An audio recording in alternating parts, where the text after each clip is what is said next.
Você já se perguntou por que há tanto desencontro entre os homens? Por que tantas línguas, tantas culturas, e mesmo assim uma distância invisível nos separa, no coração? Hoje vamos mergulhar numa ponte silenciosa que atravessa eras e dimensões, o Esperanto e o mundo de regeneração. Neste vídeo, Jorge Elahá nos conduz pela trama espiritual que liga o movimento esperantista à evolução da Terra para um novo ciclo. Você escutará que há forças sutis trabalhando nos bastidores da história, que há um plano invisível conduzindo o destino da humanidade, e que o Esperanto, essa língua neutra e universal, pode ser peça-chave nesse desígnio.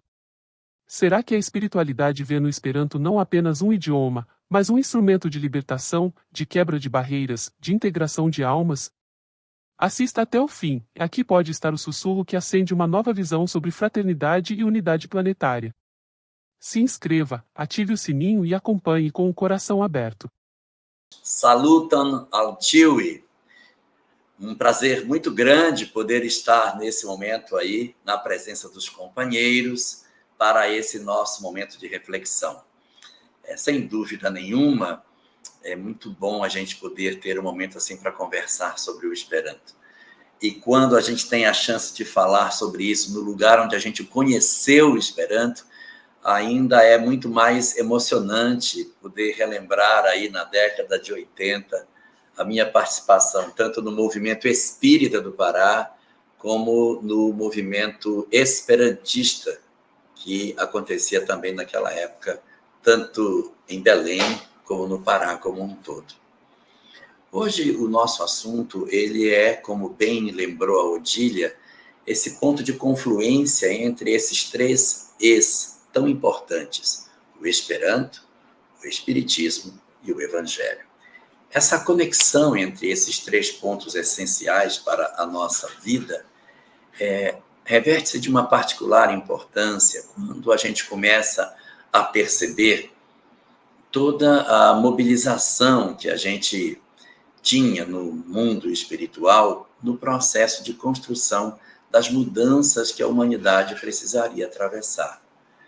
Um olhar mais atencioso na história nos dá conta de perceber que existe uma mão invisível como que conduzindo os destinos da Terra e oferecendo a cada novo momento da história um aprendizado diferente.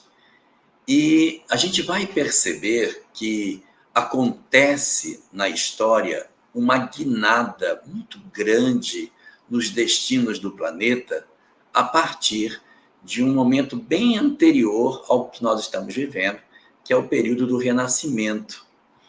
Então, o que a gente vê na história? Nós vivíamos como que enclausurados dentro de uma atmosfera extremamente lenta em termos de progresso no período da Idade Média, poucas invenções, poucas descobertas, uma humanidade, principalmente na Europa, que caminhava de maneira muito lerda na tentativa de encontrar novos paradigmas.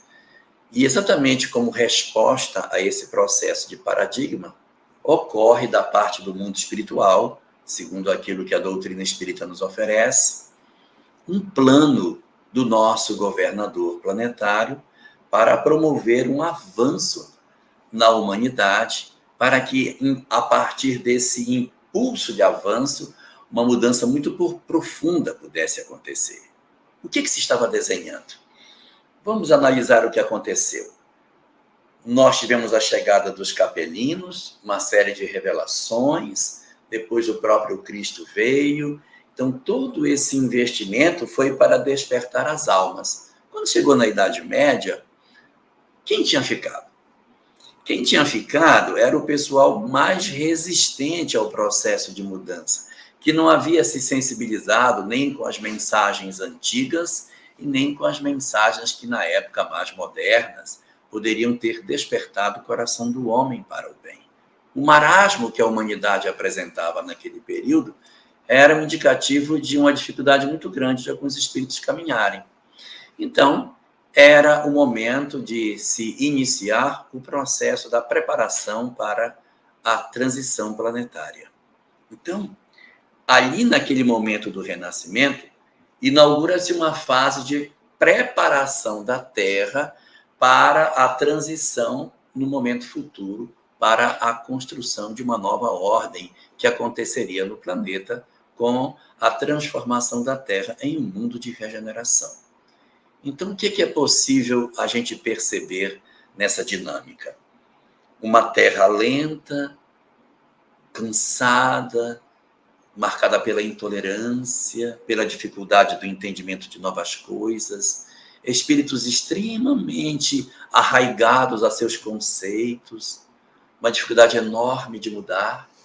Então, o Cristo planetário propõe uma mudança muito forte a partir do momento em que ele oferece para nós 3 grandes peças: o ressurgimento do conhecimento, que seria o renascimento, a necessidade de um novo lugar para que novas ideias surgissem, que é exatamente as descobertas que vão acontecer, e terceiro, o surgimento de uma nova proposta de entendimento do homem sobre a vida, aonde a doutrina espírita, as ciências e uma série de revoluções no campo científico iriam acontecer. Então, nós temos uma mudança no sentido de quebrar os grilhões da humanidade com o surgimento do renascimento, que vai reacender a chama do saber na humanidade. E é interessante como os homens dão a esse movimento chamado renascimento o nome exato, porque era como se o conhecimento estivesse morto. E aí uma quantidade grande de gênios encarnam na Terra, fazendo reviver as ideias das ciências e das artes, da capacidade de escrever, que vai ser o germen das mudanças que viriam na sequência. Então, o renascimento ele vai ser fundamental para dar um sopro de vida no saber da Terra. É ali, daquele impulso que vem, que vai surgir uma série de desejos de novidades, desejo pelo novo, que vai acontecer o interesse pelas navegações, que vai dar origem aos novos lugares descobertos, tanto na América do Norte como na América do Sul. O mundo se alarga. Hoje, a gente tem uma certa dificuldade de entender o que é isso. Mas, na época, antes do descobrimento, o que era o mundo? O mundo era aquilo que a gente conhece como o velho mundo. A sensação de que o mundo era só aquilo dava uma sensação de finitude, como se tudo estivesse conhecido. O mundo. O mundo é o mundo que nós conhecemos. Mas quando se levanta a cortina das navegações e se descerra um continente inteiro novo, inteiro, pense, desde lá de cima do Canadá até a Patagônia, a imensidão de terras que apareceu para o mundo. O que isso psicologicamente indicou para nós? Como o novo mundo, as novas oportunidades, as migrações, as pessoas que vinham, os ingleses deixando suas terras para serem colonos na América do Norte, os inúmeros espanhóis descendo na direção da América do Sul para as colônias, os portugueses vindo para cá, para o Brasil, para construir um novo território, uma nova história. Então, a Terra recebeu um ar novo, uma respiração nova. Então, esse período do Renascimento e das grandes descobertas tinha exatamente como propósito chacoalhar a humanidade e fazer com que ela se movimentasse na direção do progresso. Sim, nós já estávamos na Idade Moderna. Havíamos abandonado a Idade Média desde a queda de Constantinopla. Então, isso em 1453. E aí, esse período do começo do século XVI, com essas descobertas todas, com a presença desses grandes gênios que apareceram também nessa janela de tempo, como Michelangelo, Tintoretto, Leonardo da Vinci, Rafael Sanzio, Nicolau Tartaglia, Erasmo de Roterdã, tantos outros gênios que compuseram aquele elenco de gênios do período do Renascimento, foram ser o impulso para as descobertas que aconteciam no nosso espaço da Europa. Nosso processo de desenvolvimento para as grandes navegações, às vezes nem é muito conhecido, mas ele se dá em função da perseguição aos templários. Os templários foram perseguidos na Europa e se refugiaram em Portugal, porque Portugal tinha uma dívida moral com os templários, então eles recepcionam os templários no seu território, e aí eles não são perseguidos em terras portuguesas, mas eles são obrigados a mudar de nome. Em vez de templários, eles criam uma nova ordem, a Ordem do Cristo. E a Ordem do Cristo era composta pelos templários com seus conhecimentos científicos e com o dinheiro que eles tinham, porque eles eram muito ricos. É essa Ordem do Cristo que vai servir de base para a escola que vai se formar a partir das ideias de Henrique de Sagres, formando a Escola de Sagres. E aí, essa Escola de Sagres vai dar para nós a possibilidade das grandes navegações, das grandes descobertas que a gente vai observar no nosso mundo ali naquele período. Então, é um período de muita efervescência de conhecimento. Estava se criando o germe do processo de transformação. Então, a primeira etapa de tudo isso era o renascimento do saber, a descoberta das novidades científicas e filosóficas que o mundo teria. E a segunda era um mundo novo, uma nova terra, um novo lugar, onde as coisas pudessem ser diferentes daquelas que nós estávamos acostumados ao longo da nossa história. Então, esses conhecimentos eles vão trazendo o homem a um campo de discussões que é natural, o campo das ideias, não mais das descobertas em si, mas o campo das ideias, porque às vezes a gente avança só no campo da ciência, nós avançamos só no campo do conhecimento, mas não refletimos sobre o que significa esse saber. Uma coisa é eu fazer uma descoberta científica, a outra é eu, de posse dessa descoberta científica, refletir sobre o impacto disso na minha vida. E isso vai se consolidar ao longo do tempo. Logo depois do Renascimento, a gente vai ter dois movimentos muito fortes. Os enciclopedistas, que iriam fazer as discussões sobre o saber, o conhecimento, a importância do conhecimento para o desenvolvimento da humanidade, e, na sequência dele, os iluministas, que assim se apresentavam porque acreditavam que eles tinham as luzes do saber, conhecimento como sendo luz. E já ali no século XVIII, nós vamos ter essa transição do saber científico na direção do filosófico. Nós vamos ter muitas discussões e uma transformação muito profunda dos conhecimentos do ambiente científico para as discussões. Como devem viver os povos? Como nós devemos nos organizar? Por que nós somos tidos como tão diferentes? O que nos impede de nos vermos como um povo único, se somos todos da raça humana? O que move os nossos corações a termos tanta dificuldade de relacionamento entre nós? Por que existem as guerras? Por que nós temos tanta animosidade entre as pessoas, se nós poderíamos viver em paz? E começam os sonhos de uma sociedade mais fraterna. Os pensadores começam a surgir levantando as ideias de que o mundo poderia ser mais humano, que as guerras poderiam não existir, que o desentendimento entre os povos poderiam ser abrandados por uma aproximação maior entre eles.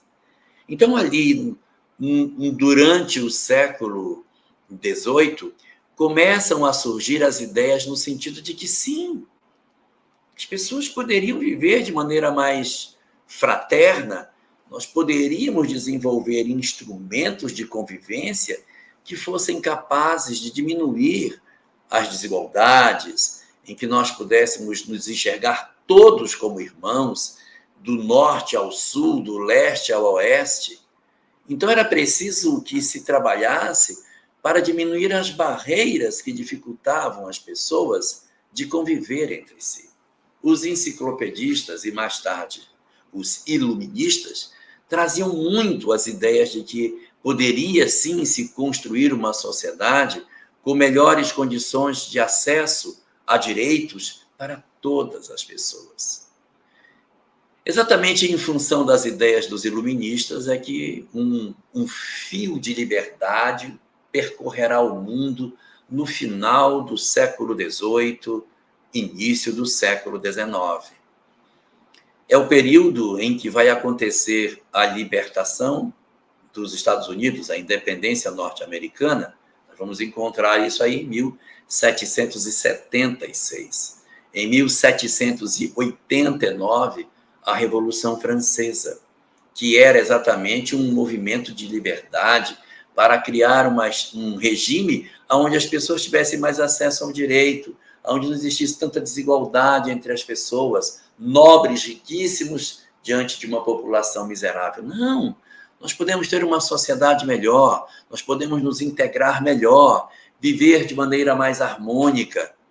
Nos Estados Unidos, a ideia da independência norte-americana, querendo o fim da escravização, um processo bestial que a humanidade desenvolveu durante muito tempo, principalmente no Ocidente, nós vamos encontrar ali um equívoco muito grande, né, nesse processo de escravização.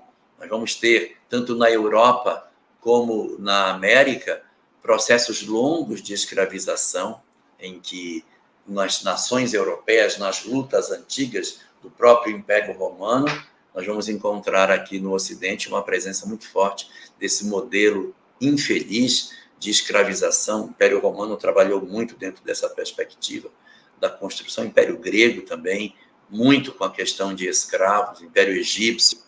Mas quando chegamos na Europa, nós também, na América, nós também encontramos expressões de escravização também. É um modelo muito perverso e que o século XVIII, virada para o século XIX, era um século marcado por isso, por uma série de lutas para a libertação das pessoas. Então, quando a Revolução Francesa acontece, no finalzinho do século XVIII para início do século XIX, nós vamos perceber aí exatamente a concretização de uma série de ideias que estavam no ar. Não que devesse existir a violência, a crueldade, o sangue e todos os excessos que a Revolução Francesa representou, mas a ideia de liberdade, ela era muito forte. E se a gente bem lembrar, durante a Revolução Francesa, apresentou-se um lema composto de 3 palavras: liberdade, igualdade e fraternidade. Nessa ordem: liberdade, igualdade e fraternidade. Então, ali, nesse finalzinho do século XVIII para início do século XIX, os ideais de liberdade estavam sempre à vista. Nós iríamos entrar no século XIX dentro de uma perspectiva que nós nunca havíamos visto antes, porque até o século XVIII, ali antes da Revolução Francesa, o poder religioso era muito forte, a Inquisição estava com toda a sua força. E a Revolução Francesa vai marcar o fim dessa hegemonia da religião sobre o poder religioso. Vocês terem uma ideia, assim que acabou a Revolução Francesa, nunca mais houve Inquisição na França. Então, ela não era somente a queda de um regime do ponto de vista político, ele era também a queda de um regime religioso despótico que existia a partir da implantação do novo modelo da República Francesa. Não mais a religião matou pessoas na França. Então, ali, quando a gente entra no século XIX, outros países começam a questionar a falta de liberdade, a necessidade do progresso. E aí, as amarras religiosas, elas vão caindo progressivamente.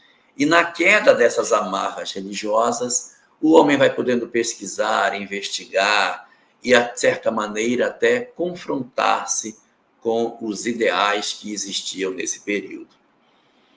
Então, havia uma mescla muito interessante de pensamentos no século XIX. De um lado, aqueles que queriam a manutenção da religião no centro de todas as coisas. E do outro, os que não queriam mais o homem como sendo dominado pelos conceitos religiosos. E nessa queda de braço, o fenômeno que estava relacionado com a negação dos aspectos espirituais ganha força. E aí, nós vamos enfrentar no século XIX um afastamento do homem dos seus processos de espiritualização. Há uma tentativa de negar todos os aspectos religiosos, há uma tentativa de desconstruir a religião. E aí nós vamos ver uma coisa muito interessante acontecendo no século XIX, que é o avanço do ateísmo no mundo, o avanço do niilismo, a negação de tudo que seja espiritual, numa resposta a todo um conjunto de séculos em que o homem esteve tantas vezes ligado à religião,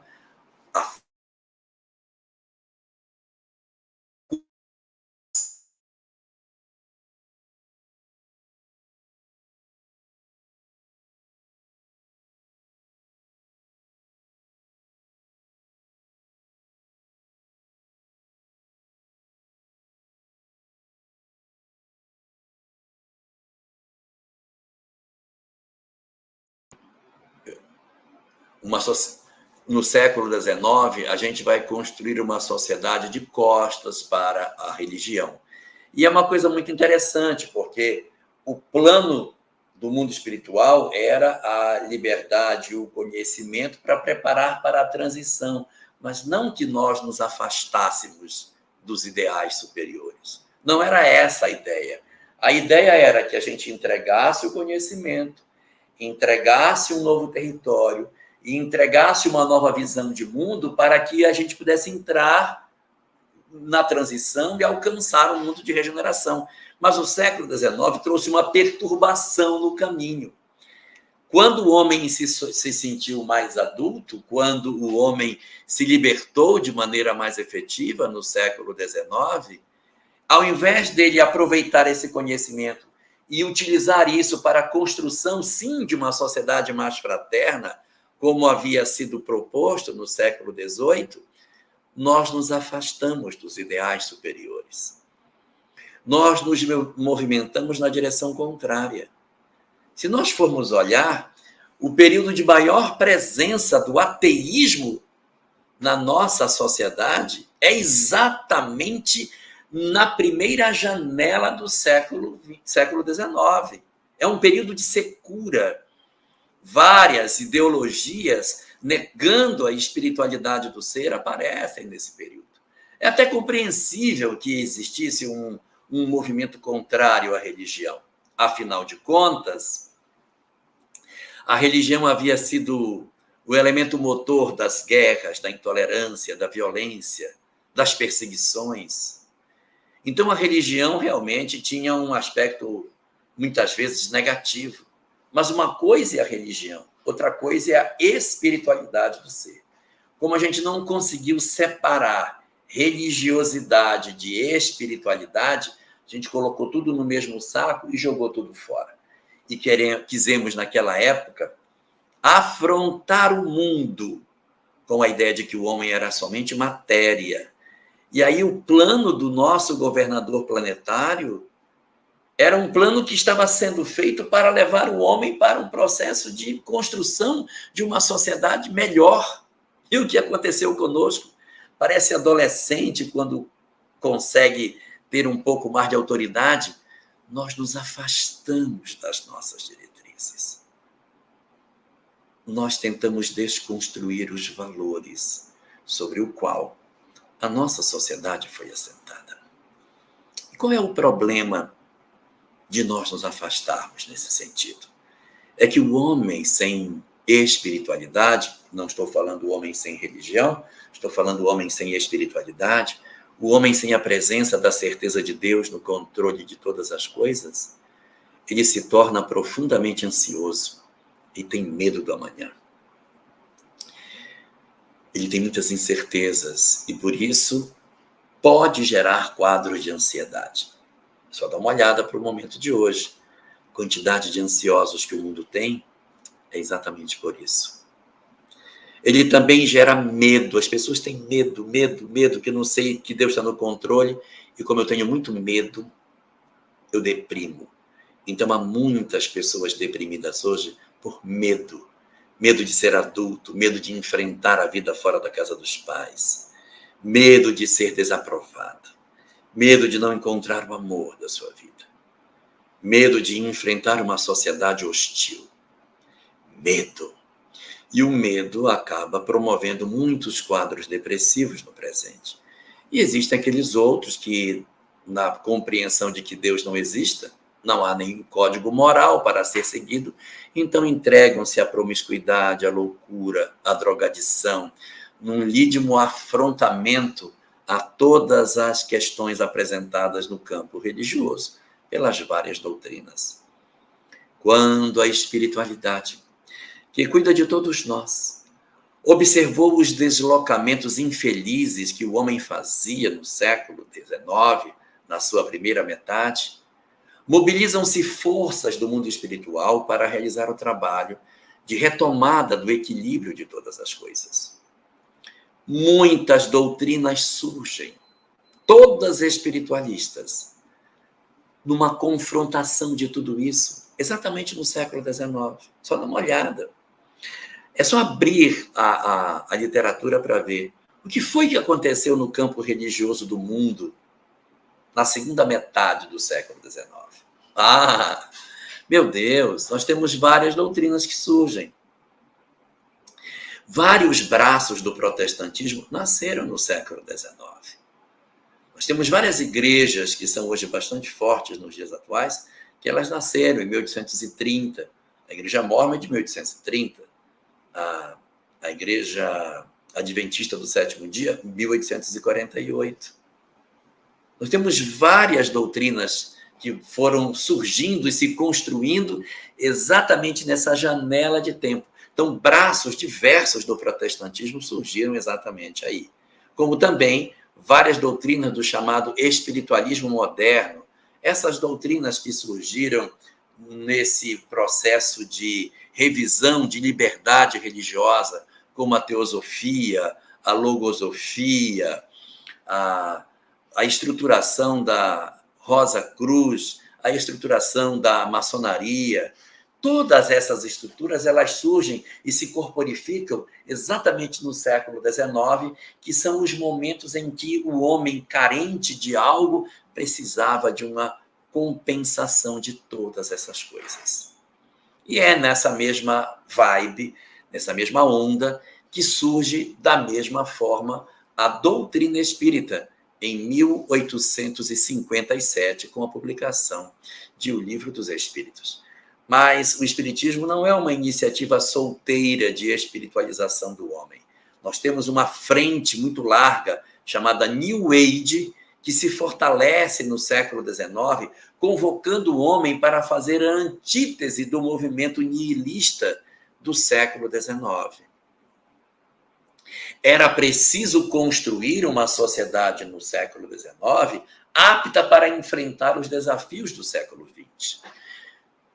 Os desafios do século XIX, como bem previu a Revolução Francesa, eram os ideais de liberdade. Dá uma olhada na história do século XIX.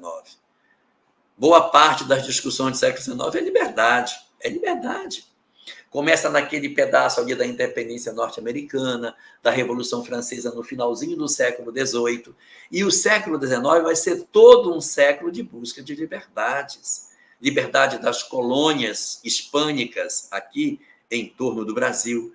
A proclamação da independência brasileira, século XIX. É o período em que o imperialismo europeu sobre suas colônias ele vai tendendo ao enfraquecimento e as colônias vão naturalmente sendo liberadas. Então, é um período, assim, de questionamentos. Por que a gente não tem liberdade? Por que não tem? Por que nós somos desse jeito? Então, para compensar esse movimento seco que surgia, a segunda metade do século XIX está cheio de iniciativas dessa natureza. E entre as iniciativas do século XIX, existe uma que nos toca bem de perto, que é o Esperanto, que surgiu em 1887. O fato dela ter surgido em 1887 é um momento em que nós ficamos pensando assim, puxa, mas 87, já lá no final, quase, certo? É porque ela leva um tempo para se estruturar. Quando o iniciador do Esperanto, Zamenhof, ele cria os primeiros fundamentos da língua, vai estruturando a base, ele ainda era adolescente, ele era quase uma criança. Mas ele só vai publicar as suas obras quando adulto, que é o tempo que ele tem de maturar as regras da língua, realizar os seus experimentos para dizer, não, é possível se comunicar sim, dá para fazer. Então, em 1887, vai surgir essa proposta chamada o Esperanto. O Esperanto, como proposta, é apresentado por Zamenhof para ser uma língua internacional. O que significa ser uma língua internacional? Que todos nós seríamos bilíngues. Todos nós seríamos bilíngues. Então, eu tenho 3 pessoas de diferentes países. Um que fala inglês, um que fala alemão e outro que fala português. Para eles se entenderem, dá trabalho. Então, é aí que entra o Esperanto. O Esperanto não é uma língua para substituir todas, é uma língua para ser a língua internacional. Então, ele não se apresenta como língua universal, porque se ele fosse língua universal, todo mundo falaria uma língua só. A ideia é ser uma língua internacional. Você é o quê? Americano? Inglês? Sou inglês. Ah, beleza. Então, você vai falar inglês e Esperanto. Dentro do seu país, com os seus nacionais, você fala inglês, mas você vai saber Esperanto também. Eu sou alemão. Entre os alemães, alemão. Para se comunicar com outros países, Esperanto. E eu falo português. Com os meus parceiros de país, falo português. Mas quando eu tenho que falar com outro país, Esperanto. Então, o Esperanto acaba sendo uma espécie de ponto comum para todas as demais outras línguas, os demais idiomas. O que isso tem a ver com transição planetária, gente? Não tem nada a ver. Esperanto, língua. Tem alguma conexão para que se possa dizer que isso faz parte do plano de transição da Terra? Qual o sentido de Esperanto nisso tudo? Só quem sabe o que é uma barreira linguística entende a escravidão a qual nós estamos submetidos quando, por algum motivo, a vida nos impõe ter que falar o idioma do nosso dominador. É muito frequente, quando você tem um processo de dominação, que você tenha que falar a língua do seu dominante, seu dominador. Por que a gente fala português, meu Deus do céu? Por que tem tantas línguas de origem latina ali na região da Europa? Qual é a razão disso? Império Romano, atravessando a Lusitânia, a Espanha, a França, as Gálias, ali pôde impor a força do seu idioma, criando ali o romeno, criando o francês, o italiano, o espanhol, o português, todos de origem latina, todos. Como expressões de um único idioma que se impôs sobre uma população que se curvou. Então, sempre na história da humanidade, o idioma do dominante se impôs sobre seus dominados. Isso sempre foi muito comum. Sempre foi comum, assim. Na época de Alexandre o Grande, ele nem escondia isso. Ele dizia: o meu objetivo é levar o conhecimento grego para as pessoas. Então, Alexandre o Grande era macedônio, mas levava o conhecimento helênico para as colônias. Aonde ele se implantava, então, vocês têm que aprender o grego. Tem que aprender grego. Tem que saber. Cultura grega, eu tenho que tirar vocês dessa maneira equivocada que vocês têm. Tem que conhecer os autores gregos. Então, esse era o papel dele.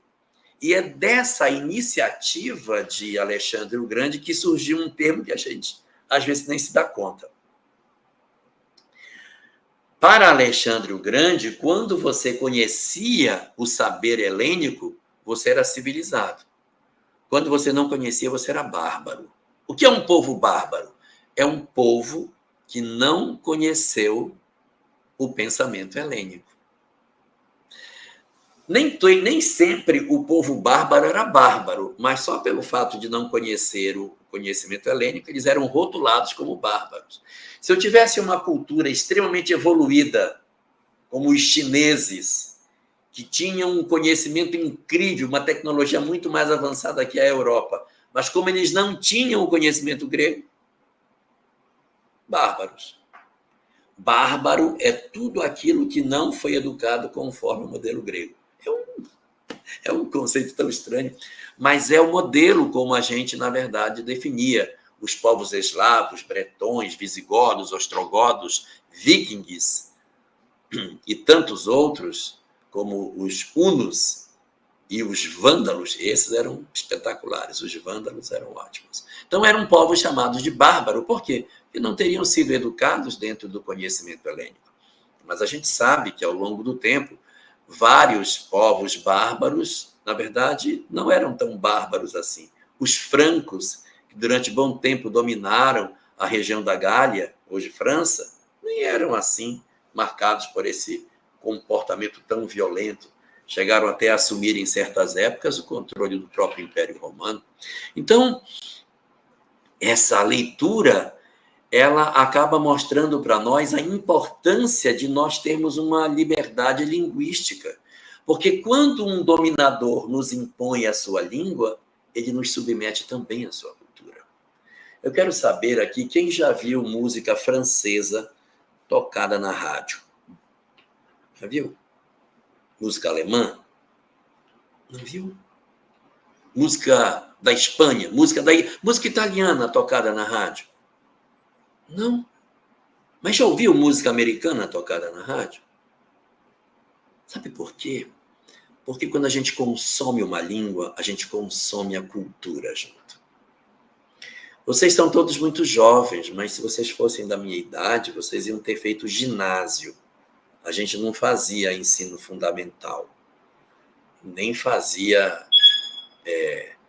esse modelo que a gente tem hoje. A gente fazia ginásio. E na época do ginásio, a gente dava no primeiro e segundo ano do ginásio francês.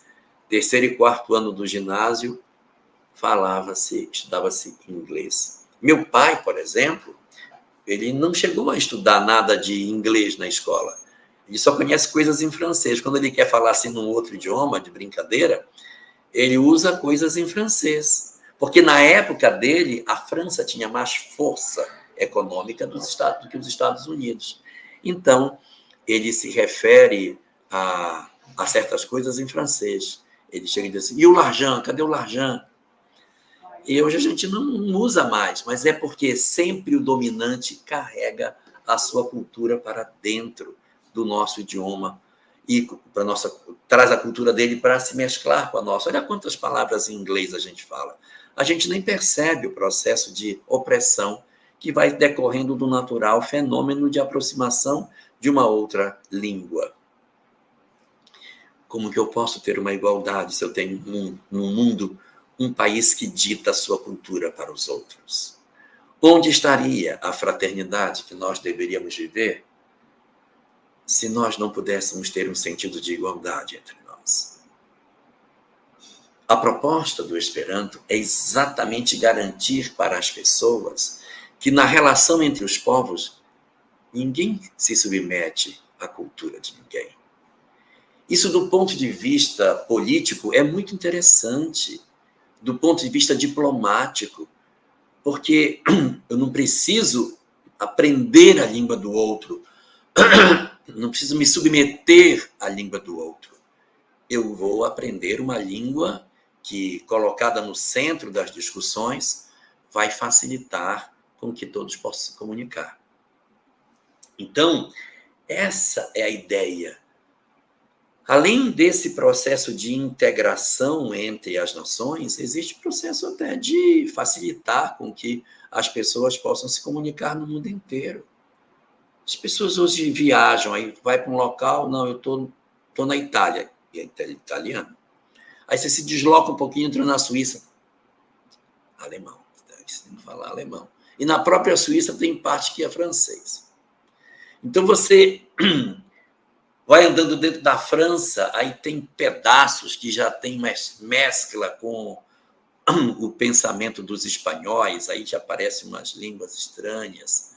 Na Espanha, a mesma coisa, você tem basco, tem castilho, você tem espanhol, tem galego. Então, é bem complicado você trabalhar com as línguas e os dialetos que o mundo possui. Nas regiões da Itália, estão cheios de dialetos do norte, do sul. O italiano, sim, uma língua dominante, mas em alguns rincões mais tradicionais da Europa, línguas distintas são faladas. Então, você tem essa dificuldade linguística porque você tem vários idiomas para ter que dominar. Como é que você vai dominar tudo? Não tem como. Então, o Esperanto seria também, não só do ponto de vista de integração entre as nações, de comunicação entre as nações e de não sujeição de uma nação a outra, mas para que a gente possa viajar. Chega em Singapura, você conversa, se em qualquer outro local você conversa, sem grandes dificuldades. Então, isso tudo acaba sendo um elemento muito importante nesse sentido. E quando a gente vai perceber a estrutura que o Esperanto tem, a gente vai ver, não, realmente, foi muito bem pensado. É uma língua que não tem exceções. Ela não tem exceções. Tudo que está colocado nela é da maneira mais simples possível. Uma regra para feminino, uma regra para coletivo, uma regra para aumentativo, uma para diminutivo, uma regra para antônimos, uma regra para a conjugação dos verbos, que só possuem uma única conjugação. Um modelo para apresentar presente, passado e futuro, imperativo e condicional. Uma única conjugação para todas as pessoas. O verbo, no mesmo tempo, não flexiona com as pessoas. Uma maneira absolutamente lógica para compor os números, tanto ordinais como cardinais. Sabendo contar até 10, você conta até 100. Sabendo contar até 100, você conta até 1000. Sabendo contar até 1000, você conta até 1 milhão. Sabendo contar até 1 milhão, você conta até 1 bilhão. E assim sucessivamente. Os números seguem uma lógica inamovível na construção tanto dos números ordinais como os cardinais.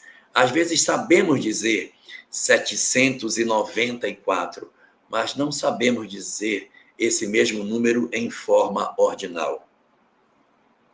Seria 754º. Quantas vezes a gente se perde na hora de apresentar o número na forma ordinal?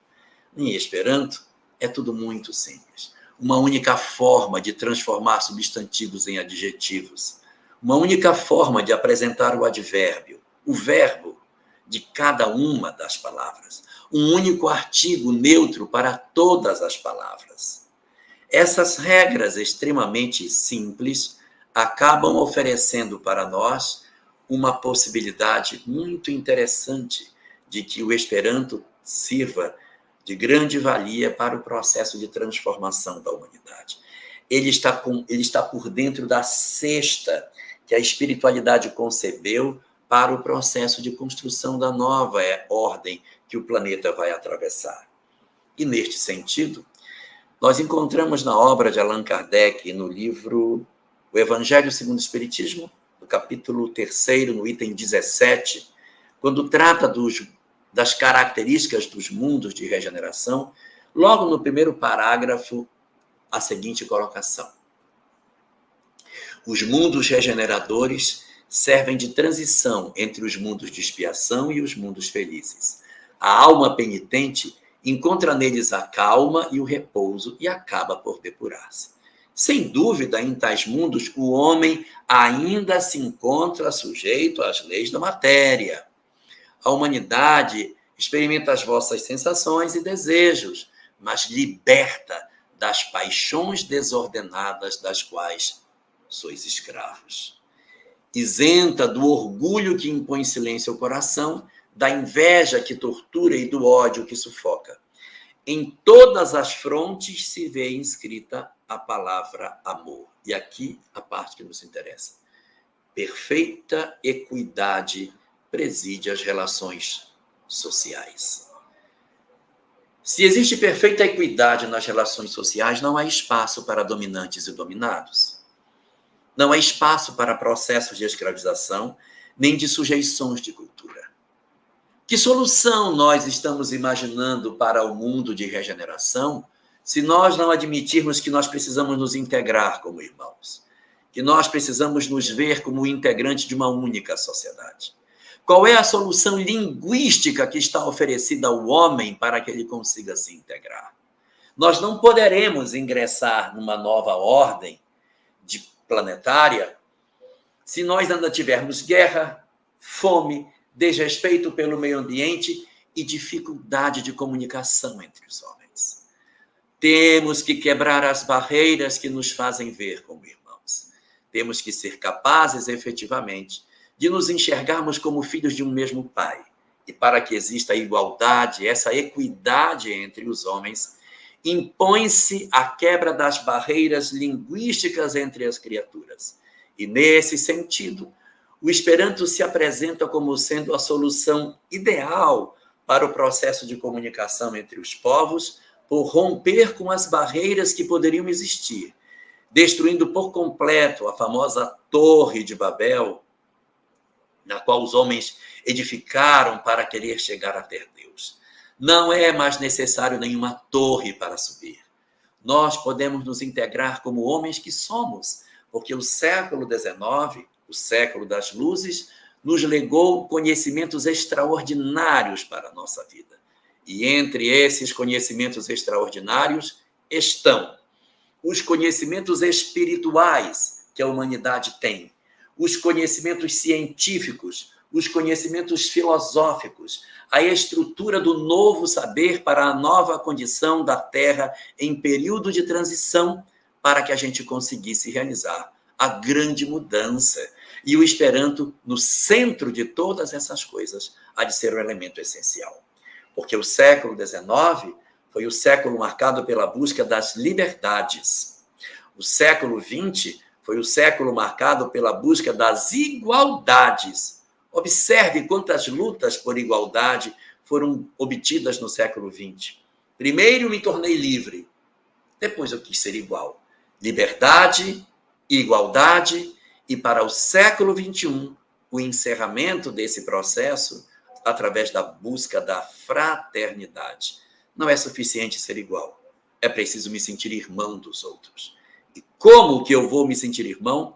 Falando um outro idioma, para que possamos concretizar o plano da espiritualidade, para que possamos encerrar esse processo de integração do nosso planeta dentro de uma igualdade entre as criaturas, impõe-se a quebra das barreiras linguísticas e o estabelecimento do Esperanto como solução ideal para o processo de integração e consagração do mundo de regeneração.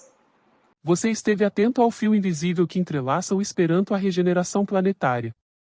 Hoje vimos que ele não é mera utopia linguística, é instrumento projetado pela espiritualidade para nos unir como irmãos, sem sujeição de língua ou cultura.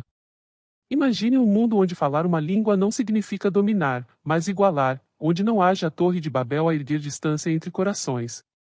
No mundo regenerado, o livre convívio, o respeito, a justiça e a fraternidade devem ser reais, não idealizações distantes. E para isso, não basta conhecimento científico ou progresso material, é necessário reverter o paradigma da dominação linguística e cultural. Esperanto surge, então, como elo neutro, ponte real para que possamos nos enxergar como um só povo. Leve essa verdade no seu íntimo, você é parte dessa transição. Quebre suas próprias barreiras internas, raciocínios estreitos, orgulho, preconceito, são muros que precisamos derrubar para habitar essa nova terra. Compartilhe essa mensagem com quem crê na fraternidade universal. Deixe nos comentários o que ficou no seu coração. Se inscreva e siga conosco nessa jornada de luz e despertar espiritual.